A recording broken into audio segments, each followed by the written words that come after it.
Seja bem-vindo, eu estou de volta aí. E nesse vídeo a gente vai dar sequência na nossa série de mecânica dos fluidos, né?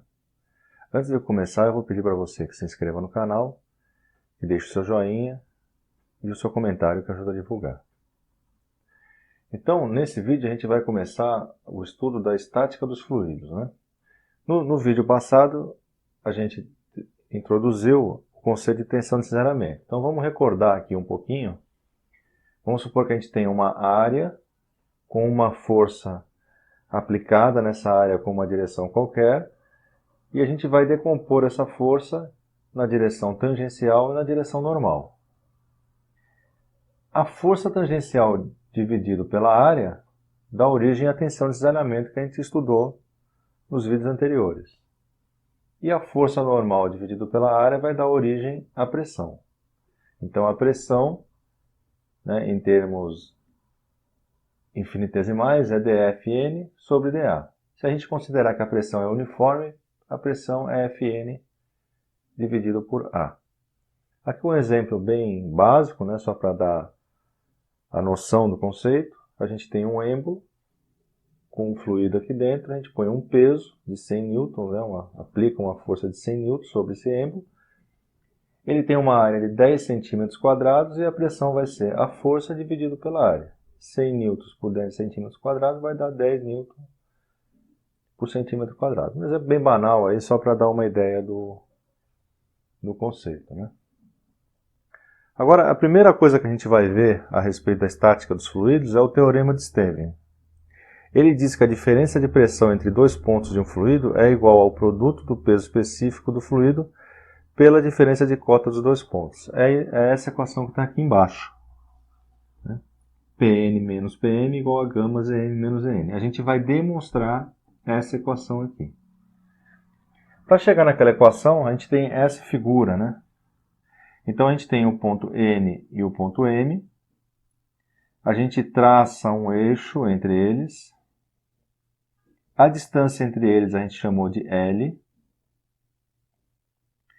E a gente vai aplicar aqui uma força em cada um desses pontos, né? Esses pontos estão dentro de um recipiente com líquido. E todo mundo aqui está em repouso.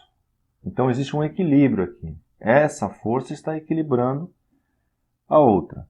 Elas têm a mesma direção do eixo que a gente traçou. Para dar orientação, a gente define um vetor dA para fora aqui dessa área, né? Isso aqui vai nos dar a orientação positiva e negativa do eixo. A gente vai traçar um plano horizontal de referência de onde a gente vai tirar as medidas de altura, de cota, né? E esse plano, junto com esse eixo, forma um ângulo alfa. A distância do ponto N até o plano é o Zn, e a distância do ponto M até o plano é Zm. A diferença entre Zm e Zn a gente chama de H, é a diferença de nível entre os pontos, né? Em termos de forças, a gente tem essas duas forças que eu já falei, aplicadas ao ponto N e ao ponto M. A gente vai fazer um cilindro em volta dos pontos, né? É uma área infinitesimal, aqui é um cilindro muito pequeno, né? E em volta desse cilindro a gente vai ter uma pressão que esse líquido está fazendo, né? Uma pressão aplicada em volta desse cilindro aqui. Esse cilindro tem um peso, como ele é infinitesimal, ele tem um peso dg. E o que a gente vai analisar é o equilíbrio desse cilindro. A gente vai montar a equação de equilíbrio desse cilindro, já que todo mundo aqui está em repouso. Então vamos determinar as forças as forças envolvidas aqui. Então essa força no ponto N, dFn, é PnDA. Então tem uma pressão aqui, né? Existe uma pressão aplicada aqui, que multiplicado pela essa área infinitesimal vai nos dar uma força. Essa força tem o mesmo sentido de dA.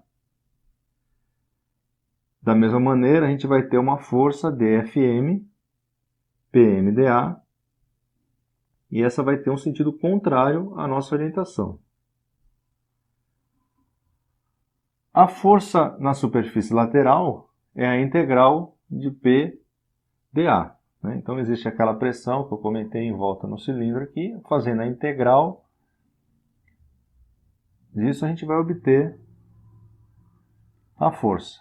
E o peso do fluido, esse peso aqui, ele vai ser LdA gama. Quem é LdA? A gente viu lá que o peso é o volume vezes o peso específico, ou seja, o peso específico é o peso dividido por volume, e o peso é o volume vezes o peso específico. O comprimento é L, a área é dA, então LdA. Está determinado aqui o peso. Fazendo então a equação de equilíbrio, né, a gente vai ter PnDA, essa força aqui, com sinal positivo, porque ela segue a orientação que a gente determinou como positivo, menos PMDA, então menos PMDA, sinal de menos porque está ao contrário. A gente está decompondo as forças em relação ao eixo.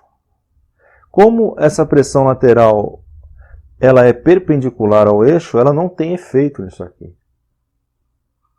É zero a componente dela na direção do eixo, ela é normal ao eixo. Então a componente dela é zero, por isso ela não vai aparecer nessa equação.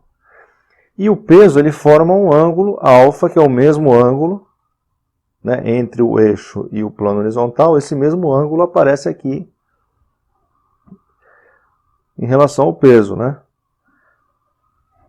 Então a gente vai decompor o peso em duas direções, e a direção que interessa para a gente é a direção no eixo NM, que é dg seno de alfa, com sinal negativo porque essa componente vai ter sentido oposto à nossa orientação. A outra componente, que é dg cosseno de alfa, ela não tem efeito porque ela também é perpendicular ao eixo. Então ela também não aparece ali na equação. Então na equação finalmente a gente tem PnDA menos PMDA menos dg seno alfa.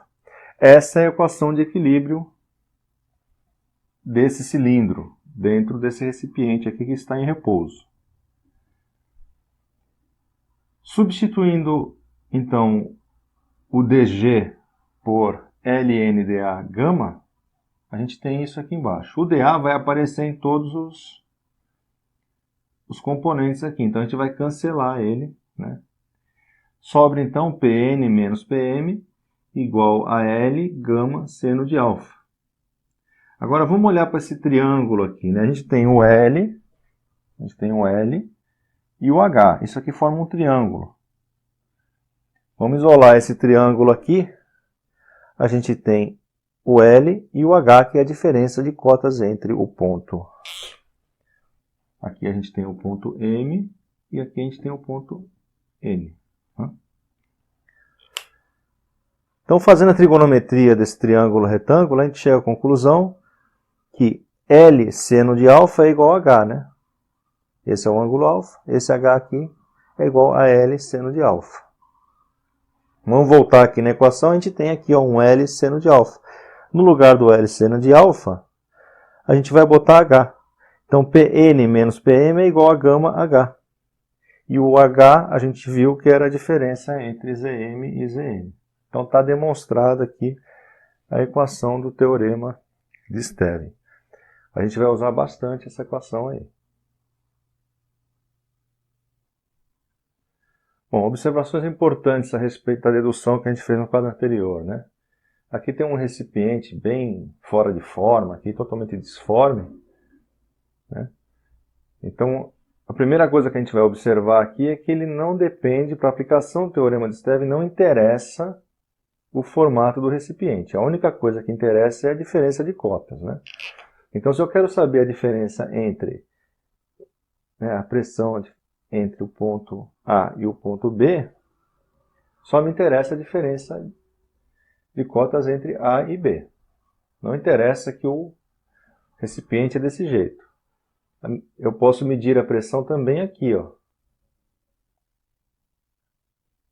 entre o nível A e o nível B. Vai ser a mesma coisa.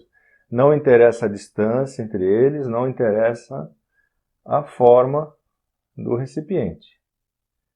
Da mesma maneira, se eu quiser medir a pressão entre esse ponto aqui e esse, como eles estão na mesma horizontal, é a mesma pressão. Certo?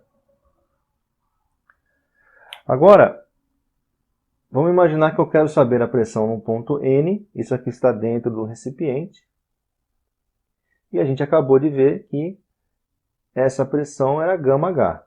Né?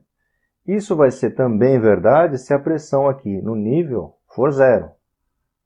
Então vamos imaginar que ao invés de ter isso aqui, eu tivesse um recipiente fechado com um gás contido aqui dentro, com uma determinada pressão. Então eu teria que somar essa pressão ao γH. A gente vai ver exercícios com essa condição aí. Certo? Eu só estou explicando avançadamente aí, né, antecipadamente, mas a gente vai ver exercícios com isso aí.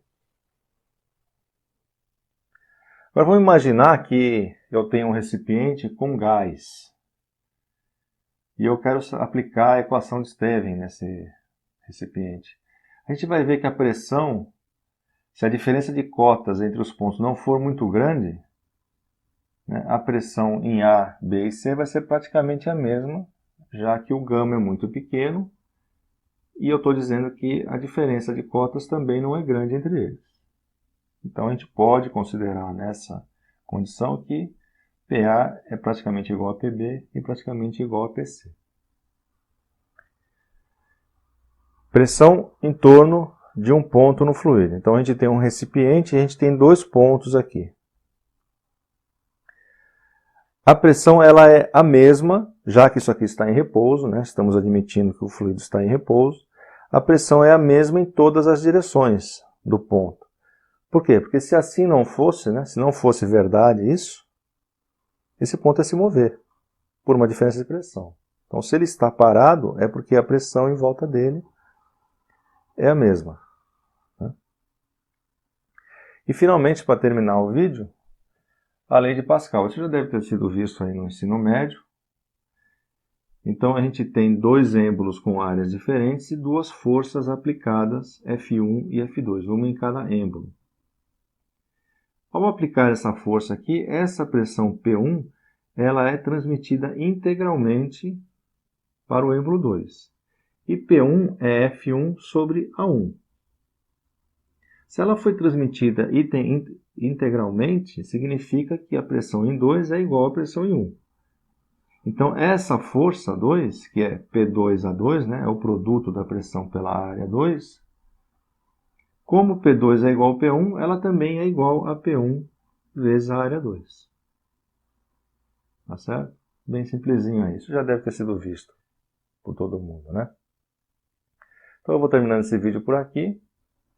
Eu peço a você então que se inscreva no canal, deixe o seu joinha e eu vejo você no próximo vídeo.